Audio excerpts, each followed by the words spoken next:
আসসালামু আলাইকুম। সবাই কেমন আছেন? আশা করি সবাই ভালো আছেন। আজ আপনাদের জন্য নিয়ে এসেছি নতুন গল্পের প্রথম পর্ব। আশা করি গল্পটি আপনাদের ভালো লাগবে। তাহলে চলুন শুরু করা যাক। আজ আমার বাসর রাত। তবে আমার বিয়েটা সব বিয়ের মতো স্বাভাবিক বিয়ে হয়নি। খুবই ব্যতিক্রমভাবে হয়েছে। আমার স্বামী এখনো পর্যন্ত আমার মুখ দেখেনি, এমনকি আমিও না। কিন্তু দুই অচেনা মানুষের আজ বাসর রাত। এই বাসর রাতেই আমাদের প্রথম দেখা হবে। জানি, খুবই অদ্ভুত লাগছে। অদ্ভুত লাগারই কথা, কারণ বিয়েটাও তো অদ্ভুতভাবেই হয়েছে। বাসর ঘরে বসে আছি লাল টুকটুকে শাড়ি পরে স্বামীর অপেক্ষায়, কিন্তু উনি এখনো আসছেন না।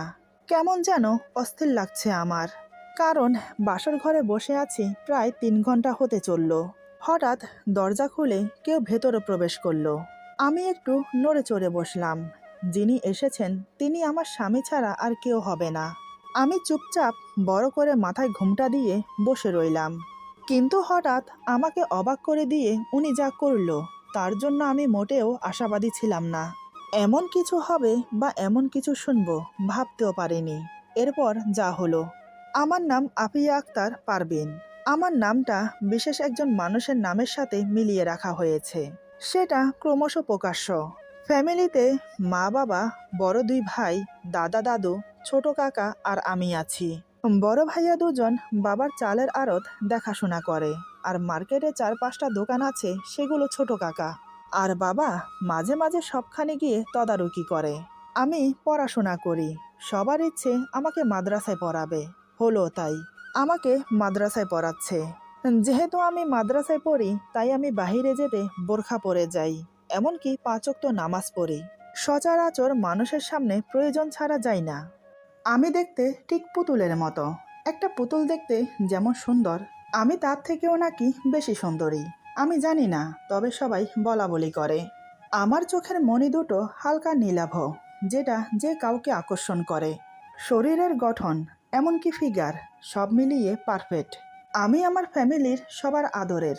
পুরো বাড়িতে একমাত্র মেয়ে বলে আমি আছি, তাই হয়তো আদরটা একটু বেশিই পাই। আমাদের সুখী পরিবার। ভালোই দিন যাচ্ছিল। ধীরে ধীরে মাদ্রাসার পড়াও শেষ করলাম। পড়াশোনা শেষ করে যখন বাড়িতে বসে আছি, তখনই সবাই উঠে পড়ে লাগলো আমার বিয়ের জন্য। বেশ কয়েক জায়গায় পাত্র দেখলো, কিন্তু কারো মন মতো হলো না। শেষমেশ আরো কয়েকটাকে দেখার পর একজনকে তাদের পছন্দ হলো। ছেলেরা অনেক বড় লোক, ভালো ফ্যামিলি, ভালো খানদান, তাই বাড়ির সবাই রাজি হয়ে গেল। আর ছেলেটা দেখতেও বেশ, আমার সাথে মানাবে ভালো। বিয়ের পাকা কথা হয়ে দিন তারিখ ঠিক হলো। আগামী মাসের 10 তারিখে বিয়ে। বিয়ে নিয়ে সব মেয়েরই স্বপ্ন থাকে। আমিও সেই স্বপ্নের সাগরে ভাসছি। কত কিছু মনে মনে প্ল্যান করে নিয়েছি। বিয়ের পর স্বামীর সাথে কি কি করব, তাকে নিয়ে কোথায় কোথায় ঘুরতে যাব, আরো কত কিছু। দেখতে দেখতে বিয়ের দিন ঘনিয়ে এলো। বাড়িতে হুলস্থুল কাণ্ড। বিয়ে বাড়ি বলে কথা, তবে আত্মীয় স্বজনদের অনেক আগেই দাওয়াত দেওয়া হয়ে গেছে। এখন শুধু বাড়ি সাজানো আর অনুষ্ঠানের আয়োজন করা। ধীরে ধীরে সবাই বিয়ের সব আয়োজন করে ফেলল। আজ গায়ে হলুদ। বাড়ি ভর্তি মেহমান গমগম করছে। ছেলে পক্ষ থেকে আমার জন্য হলুদ নিয়ে এলো। যারা হলুদ নিয়ে এসেছে তারা আমাকে দেখে তো প্রশংসায় পঞ্চমুখ। সবার মুখে মুখে আমার রূপের চর্চা, কিন্তু আমার পোশাক তাদের মন মতো হলো না। আসলে আমি হলুদের শাড়ি পরেছি বটে, তবে তার সাথে হেজাব পরেছি। এটা তাদের মন মতো হলো না। গায়ে হলুদের পর্ব শেষ করে তারা চলে গেল। ও, আপনাদেরকে তো বলাই হয়নি, আমার বিয়েতে আমার মায়ের এক সই এসেছে। তাদের যুগে তারা একে অপরকে সই বলতো, তবে আমাদের যুগে আমরা বান্ধবী বা ফ্রেন্ড বলি। মা আর মার বান্ধবী, তারা একদম 2 বোনের মতো। বিয়ের আগে তারা গলায় গলায় থাকতো, কিন্তু বিয়ে হয়ে যাওয়ার পর তেমন একটা দেখা সাক্ষাৎ হয় না, কারণ দুজনের বিয়ে অনেক দূরে দূরে হয়েছে। তাই এত দূর থেকে যাতায়াত করা সম্ভব হলেও ওই যে কথায় আছে না, বিয়ের পর মানুষ সংসারিক হয়ে যায়। সংসার, তার সাথে সংসারের দায়িত্ব, সব ঘিরে ধরে। তবে হ্যাঁ, মনের টান ঠিক আগের মতোই রয়ে গেছে। মাঝে মাঝে ওদের ফোনে কথা হয়। আজ আমার বিয়েতে মায়ের বান্ধবী আর তার ছেলে এসেছে। ওনার হাজব্যান্ড নাকি অনেক আগেই মারা গেছে হৃদরোগে। স্বামী মারা যাওয়ার পর স্বামীর বিজনেস নিজের হাতে উঠিয়ে নেয়, কারণ পরিবারে আর কেউ ছিল না। মায়ের বান্ধবীর নাম রানু বেগম, আমি তাকে রানু খালা বলে ডাকি। যাই হোক, গায়ে হলুদ যেখানে হচ্ছে সেখানে শুধু মেয়েদেরই আনাগোনা ছিল, ছেলেদের আসা বারণ ছিল। যা হচ্ছে সব আমার কথা মতোই হচ্ছে, আর আমার কথা তো কেউ ফেলতে পারবে না।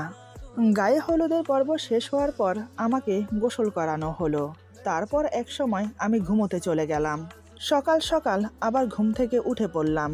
আজ আমার বিয়ে, আত্মীয় স্বজন বাড়ি ভর্তি, এদিক থেকে সেদিক, সেদিক থেকে এদিক, মানুষ আনাগোনা করছে। তবে আমার রুমে মেয়েরা ছাড়া আর কেউ আসা নিষেধ। তাই এখনো পর্যন্ত বাড়ি ভর্তি এত মেহমানের ভেতর মেয়েরা ছাড়া আমাকে কোনো ছেলে এখনো পর্যন্ত দেখতে পায়নি। দুপুরের দিকে ছেলের বাড়ি থেকে আমার জন্য শপিং করা সব জিনিস পাঠানো হলো। তারা বলে পাঠিয়েছে মেয়েকে আগে থেকেই রেডি করে রাখুন, আমরা আসার সাথে সাথে যেন বিয়েটা হয়ে যায়, তাতে করে বেশি দেরি হবে না। দুপুর 2:30টার দিকে আমাকে সাজানো হলো। সবাই আমার দিকে হতবাক হয়ে তাকিয়ে আছে, কারোর যেন চোখের পলকই পড়ছে না। সবাই শুধু বিড়বিড় করে বলছে, এ কি মানুষ, নাকি কোনো পরী, নাকি স্বর্গের হুর, কোনটা? আরও নানান কথা বলতে লাগলো। এদিকে দেখতে দেখতে দুপুর পেরিয়ে বিকেল হলো, কিন্তু এখনো বরযাত্রী এলো না। এবার সবাই টেনশনে পড়ে গেল। ব্যাপারটা কি হলো কেউ বুঝতে পারছে না। আমার বাবা তো টেনশনে পুরো বাড়িতে শুধু পাইচারি করছে। ছেলের বাড়িতে ফোন দেওয়া হলো, কিন্তু কেউ ফোন উঠাচ্ছে না। দেখতে দেখতে সন্ধ্যা হয়ে গেল। এবার যেন পাহাড় সমান টেনশন সবার মাথায় ভর করলো। এবার বাবা আবার ফোন করলো। প্রায় কয়েকবার রিং হওয়ার পর ফোন রিসিভ হলো। বাবা ব্যস্ত হয়ে বলে, হ্যালো হ্যালো, শুনতে পাচ্ছেন আমার কথা? অপর প্রান্ত থেকে গম্ভীর কণ্ঠে একজন বলে, জি শুনতে পাচ্ছি, বলুন। বাবা বলে, কি ব্যাপার, কি হয়েছে, আপনারা যে এখনো এলেন না? লোকটি গম্ভীর কণ্ঠে বলে, আমাদেরকে ক্ষমা করবেন, ছেলে এই বিয়ে করতে চাইছে না। এখন ছেলে যদি বিয়ে না করে তাহলে আমরা এসে কি করব? ক্ষমা করবেন আমাদের। এই বলে লোকটা ফোন কেটে দিল। বাবা তো ধপ করে সোফায় বসে পড়ল। কাকা এসে বলে, কি হয়েছে ভাইয়া, ওনারা কি বলল? বাবার চোখে পানি, তার একমাত্র কলিজার টুকরার কপালে এই ছিল। কাকা বলে, আরে ভাইয়া কি হয়েছে, তুমি কান্না করছো কেন, বলো আমাকে। বাবা কাপা কাপা গলায় বলে, ওরা ওরা বিয়েটা ভেঙে দিল, আমার মেয়েটার কি হবে এখন? কথাটা পুরো বাড়িতে ছড়িয়ে পড়ল। সবার মুখে মুখে একটাই কথা, এই মেয়ের বিয়ে ভেঙেছে। এই মেয়েকে কে বিয়ে করবে? বিয়ে ভাঙা মেয়ের কখনো বিয়ে হয় না। কেউ অলক্ষিণী, অপয়া, নানান কথা বলতে লাগলো। ততক্ষণে কথাটা আমার কানেও এসেছে। কথাটা শোনার সাথে সাথে মাথায় যেন আসমান ভেঙে পড়ল আমার। এক নিমেষেই বুক ভরা আশা আকাঙ্ক্ষা সব ধূলিসাৎ হয়ে গেল। চোখের স্বপ্ন এখন পানির ধারায় বয়ে যাচ্ছে গাল বেয়ে। দু চোখ বেয়ে নীরবে জল গড়িয়ে পড়ছে। আমি পুরো পাথর হয়ে গেছি। আপনারা বুঝতে পারছেন বিয়ের দিন একটা মেয়ের বিয়ে ভাঙা কতটা বেদনাদায়ক। কিন্তু আমার সাথে কেন এমন হলো? দাদা দাদু, বড় ভাইয়ারা, ছোট কাকা আমার পাশে বসে আমাকে বোঝাচ্ছে। তারা তো আমাকে সান্ত্বনা দিয়েই যাচ্ছে, কিন্তু আমি কোনো কথা না বলে শুধু নীরবে কান্না করছি। এদিকে মা কান্নায় ভেঙে পড়েছে। রানু খালা মাকে সান্ত্বনা দিচ্ছে, কিন্তু এই সান্ত্বনাতে কি হবে? মা কান্না করতে করতে বলে, এ কি সর্বনাশ হলো আমার মেয়েটার। আমার মেয়েটির সমাজে মুখ দেখাবে কি করে? লোকে তো এখন ছি ছি করবে দেখলেই। এতক্ষণে তো মনে হয় পাড়া শুদ্ধ সবাই জেনে গেছে। কি হবে এবার আমার? আমার মেয়েটার জীবন যে শেষ হয়ে গেল। আরো নানান কথা বলতে লাগলো। এদিকে মার কথা শুনে আর কান্না দেখে রানু খালা চিন্তায় পড়ে গেল। উনি কি করবেন ভেবে পাচ্ছে না। মার পাশে বসে অনেকক্ষণ ভাবলেন। বেশ কিছুক্ষণ ভাবার পর তিনি অনেক বড় একটা সিদ্ধান্ত নিলেন, যেটা কখনোই হবার নয়। তিনি মনে মনে সিদ্ধান্তটা ভেবে মাকে বলে, দেখ, এ অবস্থায় ভেঙে পড়া চলবে না, মনে সাহস রাখতে হবে। তোরা যদি এভাবে ভেঙে পড়িস তাহলে মেয়েটিকে সামলাবি কি করে? কথাগুলো বলে আবার চুপ হয়ে গেল। বেশ কিছুক্ষণ পর আবার বলে, আমি না একটা সিদ্ধান্ত নিয়েছি। জানি না আমার কথাটা শুনে তুই কি রিয়েক্ট করবি। আসলে আমি বলতে চাইছি আমার ছেলের সাথে পারভিনের বিয়ে দিতে। রানু খালার কথা শুনে মা অবাক হয়ে চোখ বড় বড় করে তাকিয়ে থাকে। রানু খালা বলে, আমি জানি তুই আমার কথা শুনে কেন অবাক হচ্ছিস। বয়সের পার্থক্যটা নিয়ে ভাবছিস তো? আমি জানি তোর মেয়ের থেকে আমার ছেলে 1 বছর 6 মাসের ছোট। এই সামান্য পার্থক্যটা কিছু যায় আসে না। যদি তোরা রাজি থাকিস তাহলে আমি আমার ছেলের সাথে তোর মেয়ের বিয়ে দিতে পারি, এতে আমার কোনো আপত্তি নেই। মা বলে, যদি তোর ছেলে বিয়ে করতে না চায় তখন? রানু খালা মুচকি হেসে বলে, ও আমার ছেলে, ওকে কিভাবে রাজি করাতে হবে সেটা আমি খুব ভালো করেই জানি। মা বলে, তাহলে আমি ওর বাবার সাথে কথা বলি। এই বলে মা রুম থেকে বেরিয়ে গিয়ে বাবা এবং অন্যান্য সবাইকে ব্যাপারটা জানালো। সবাই খুশি মনে সহমত জানালো। ছেলে বয়সে ছোট, তাতে কি হয়েছে? ছেলে দেখতেও তো বেশ, যেমন লম্বা তেমন তার ফিগার, এমনকি তার গায়ের রং, চেহারাটা খুবই আকর্ষণীয়। মোট কথা সব মিলিয়ে পারফেক্ট। আর আর্থিক অবস্থাও ভালো, তাই কারোর কোনো আপত্তি থাকার কথা না। সবাই এটা ভেবে খুশি হলো যে মেয়ে কলঙ্কের হাত থেকে বাঁচবে। সবাই যখন রাজি হয়ে গেছে তখন আমারও আপত্তি থাকার কথা ছিল না। এই সময়টা আপত্তি জানানোর সময়ও না। তবে বয়সটা নিয়ে মনের ভেতর একটা সংকোচ ছিল আমার। যাই হোক, অন্যদিকে রানু খালা তার ছেলের হাত ধরে ছাদে নিয়ে গেল। ওনার ছেলে বলে, আরে মা, তুমি আমাকে এভাবে ছাদে কেন নিয়ে এলে? কি হয়েছে? রানু খালা বলে, দেখে জিলু, আজ তোকে আমার একটা কথা রাখতে হবে। হ্যাঁ, রানু খালার ছেলের নাম মোহাম্মদ জিল্লুর রহমান জিলু। এখনও পড়াশোনা করে, এই তো এবার বিএ এক্সাম দেবে। বয়স আর কতটুকুই হয়েছে। যাই হোক, মায়ের কথা শুনে জিলু বলে, বলো কি কথা? রানু খালা বলে, আগে আমাকে কথা দে, তোকে আমি যেটা করতে বলবো তুই সেটা করবি। জিলু বলে, আরে মা, আগে বলো তো কি করতে হবে? রানু খালা বলে, তুই কিন্তু আমাকে কথা দিয়েছিস, তুই আমার কথা রাখবি। জিলু বলে, রাখার মতো কথা হলে নিশ্চয়ই রাখবো, বলো কি? রানু খালা জিলুর হাত শক্ত করে ধরে বলে, বাবা, তুই পারবিনকে বিয়ে কর। মায়ের কথা শুনে জিলুর মুখ হাঁ হয়ে গেল। বিনা মেঘেই যেন ওর মাথায় বজ্রপাত হলো। কয়েক মিনিটের জন্য সাইলেন্ট হয়ে গেল সে। মার দিকে একদৃষ্টে তাকিয়ে থাকে। জিলু বিশ্বাসই করতে পারছে না যে ওর মা ওকে এই কথা বলছে। রানু খালা বলে, কিরে বাবা, তুই মায়ের কথা রাখবি? দেখ বাবা, আমি ওদেরকে কথা দিয়ে ফেলেছি।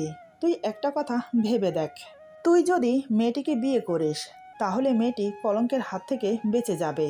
ওর পরিবারের সম্মানহানি হবে না। এমনকি আমি তাদেরকে জবান দিয়েছি, আমার জবানটা থাকবে। তুই রাজি হয়ে যা বাবা, আমি বলছি, আমি তোকে বলছি। তুই পারবিনকে বিয়ে করে ঠকবি না। খুব ভালো একটা মেয়ে, এমন মেয়ে আজকাল পাওয়া যায় না। মার কথা শুনে জিলু মায়ের হাত থেকে হাত ছাড়িয়ে নিল। জিলু বলে, মা, তুমি কি বলছো? তুমি জানো তুমি যা বলছো সেটা কোনোদিনও সম্ভব না। কিভাবে কি বলছো তুমি? আমি জাস্ট ভাবতে পারছি না। আরে, কাউকে জবান দেওয়ার আগে আমাকে জিজ্ঞেস করার প্রয়োজন ছিল আমি এই বিয়ে করতে রাজি কিনা। সরি মা, আমি এই বিয়ে কোনোদিনও করতে পারবো না। মেয়েটিকে এখনো পর্যন্ত আমি দেখলামও না, দেখতে কেমন তাও জানি না। তবে তুমি তো জানো মেয়েটি আমার থেকে বয়সে বড়, তাহলে কিভাবে কি হয়? নিজের বয়সের থেকে বড় একটা মেয়েকে বিয়ে করব আমি? তুমি এটা ভাবলে কি করে? না মা, আমি এ বিয়ে করতে পারবো না, আমাকে ক্ষমা করো। রানু খালা অনেকক্ষণ বোঝালো ছেলেকে, কিন্তু না, জিলুর একটাই কথা, সে এ বিয়ে করবে না, মরে গেলেও না। অনেক বোঝানোর পরেও যখন জিলু রাজি হচ্ছে না, তখন রানু খালা এমন একটা কথা বলল যেটা শুনে জিলু বাধ্য হলো বিয়েটা করতে। হঠাৎ রানু খালা বলে, তুই যদি এই বিয়ে না করিস তাহলে তুই আমার মরা মুখ দেখবি। এই ছাদ থেকে লাফিয়ে নিজের জীবন দিয়ে দেব আমি। মার মুখে একথা শুনে জিলু পাথরের মূর্তির মতো মায়ের মুখের দিকে তাকিয়ে রইল। নিজের মাকে যেন চিনতে পারছে না আজ। জিলু নিচের দিকে তাকিয়ে জোরে একটা নিঃশ্বাস নিয়ে বলে, ঠিক আছে, আমি এই বিয়ে করব, কিন্তু মা, আমি তোমাকে হারাতে পারবো না। ছেলের কথা শুনে রানু খালার মুখে হাসি ফুটে উঠল। তিনি এবার ছেলেকে বুকে জড়িয়ে নিলেন। ছেলের কপালে একটা চুমু খেয়ে বলে, আমি জানতাম তুই আমার কথা রাখবি। তুই যে আমার ছেলে, চল বাবা, সবাই অপেক্ষা করছে আমাদের জন্য। তারপর আর কি, জিলুর সাথে আমার বিয়ে হলো। বিয়ের পর রানু খালা বলে, বিয়ে যখন হয়ে গেছে তাহলে এবার আমরা বাড়ি ফিরে যেতে চাই। ও, এখন তো উনি আমার খালা নেই, শাশুড়ি মা হয়ে গেছে। শাশুড়ি মার কথা শুনে কেউ আর আপত্তি করলো না। সবার থেকে বিদায় নিয়ে গাড়িতে গিয়ে বসলাম। যেহেতু আমি মাথার ঘুমটা বড় করে রেখেছি, তার উপর ওড়নাটি একটু মোটা কাপড়ের, তাই আমার মুখ দেখা যাচ্ছে না। মা বাবা নিজের ফ্যামিলিকে ছেড়ে যাচ্ছি, চোখের জল আর বাদ মানছে না। নীরবে শুধু চোখের পানি ফেলে যাচ্ছি। এদিকে আমার